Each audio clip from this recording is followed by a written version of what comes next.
So guys আজকে আমি বানাতে চলেছি ক্যারামেল কাস্টার্ড কেক। তো চলো কী কী রেসিপিতে কী কী ইনগ্রেডিয়েন্টস লাগছে প্রথমে বলে দিই। এই যে ব্রেড লাগছে, তারপরে একটুখানি বেকিং সোডা লাগবে, আর চিনিতেই ক্যারামেল করব তার জন্য চিনি তো মাস্ট। তারপরে কাস্টার্ড যেহেতু করছি, আর এই যে গরম গরম দুধ, আর একটুখানি আমি গুড়ও দেবো। তোমরা গুড় অ্যাড অনও করতে পারো, নাও করতে পারো। আমি যেহেতু একটুখানি মিষ্টি খেতে পছন্দ করি, চিনির বদলে আমি গুড় দেবো। তো ভালোভাবে হিট করে নিচ্ছি, প্রিহিট করে নিচ্ছি। এই যে করে নিলাম, এ দেখো। তার মধ্যে অল্প জল দিয়ে দিয়েছি, আর এই যে চিনিটাকে ঢেলে নিলাম আর অন করে নিচ্ছি আরেকবার, আর অল্প জল দিয়ে দিলাম। এই যে দেখো,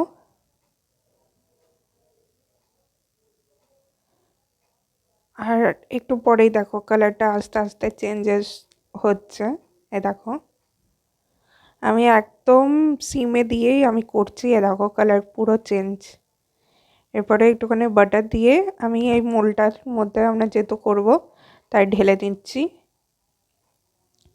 ঠাকুমা সেরকম ঠিক মতন ঢালতে পারেনি, কিন্তু সেই তো আমরা কুক হয়ে তো সে পুরো আমরা লেগেই যাবে। তো এই যে গরম মানে থাকার সঙ্গেই ভালো করে করে মানে ঢেলে নিতে হতো। আর যেহেতু খুবই গরম ছিল আর বড় জায়গাটা, আমি তো নামাতে পারতাম না, তাই আর কি ঠাকুমাই হেল্প করে দিল। আর এই যে ব্রেড নিয়ে নিলাম, এবারে ব্রেডটাকে এই যে আমি 6টা ব্রেড নিয়েছি, ভালোভাবে কেটে নিচ্ছি। আর ব্রাউন সাইডটা আমি ইউজ করব না। এই যে সব কিছু আয়োজন করে নিয়েছি। এরপরে এই যে মা মানে ব্রেডটাকে পুরো মানে গুঁড়ো গুঁড়ো করে নিল, পাউডার করে নিল। এই যে আবার সেকেন্ড টাইম হচ্ছে এটা। এই দেখো অনেকটাই হয়েছে। এরপরে দুধটাকে পুরো জাল করে নেব ভালোভাবে, তারপরে কাস্টার্ডটা দেব, আর তারপরে ব্রেডটা অল্প অল্প দিয়ে মিক্স করব। এই যে দুধটা ভালোই জাল দেওয়া হয়ে গেছে, তারপরে কাস্টার্ডটা দিয়ে নিয়েছি। এই যে কাস্টার্ডটাও হয়ে এসছে। এরপরে একটুখানি গুঁড়ো দিয়ে নিলাম, যেহেতু বললামই।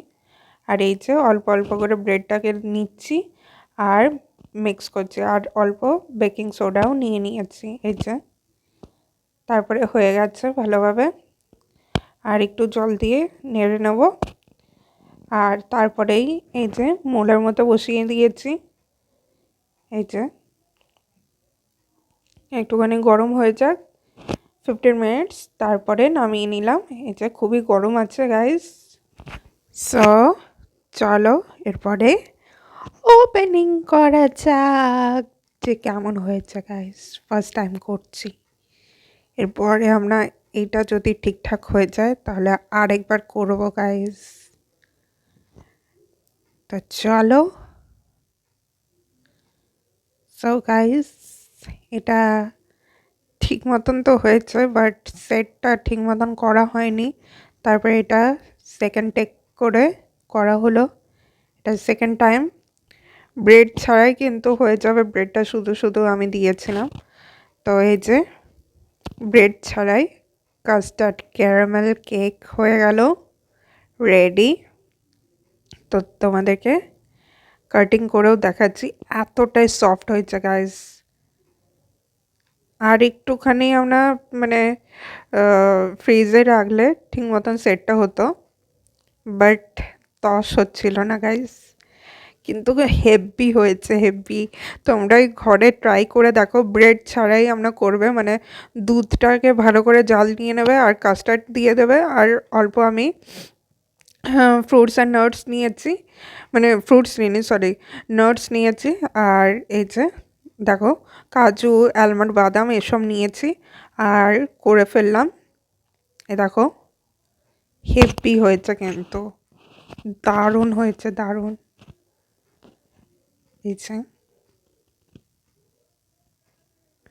দারুণ লাগছে আর একদমই সফট, সেটা দেখেই তোমরা বুঝতে পারছো। এই দেখো, আর ব্রেডটা হলে একদম কেকের মতনই লাগতো, বাট এটা খুবই ভালো লাগছে, টেস্টটাও দারুণ আর দেখতেও দারুণ হয়েছে গাইস, লাভলি। সো দেখো কি অবস্থা হয়েছে। এখন হয়তো ভয়েস ওভারে আমি হেসে কথা বলছি, বাট সেই টাইমে আমার পুরো মন খারাপ হয়ে গেছিলো যে এই অবস্থা হলো। দেখো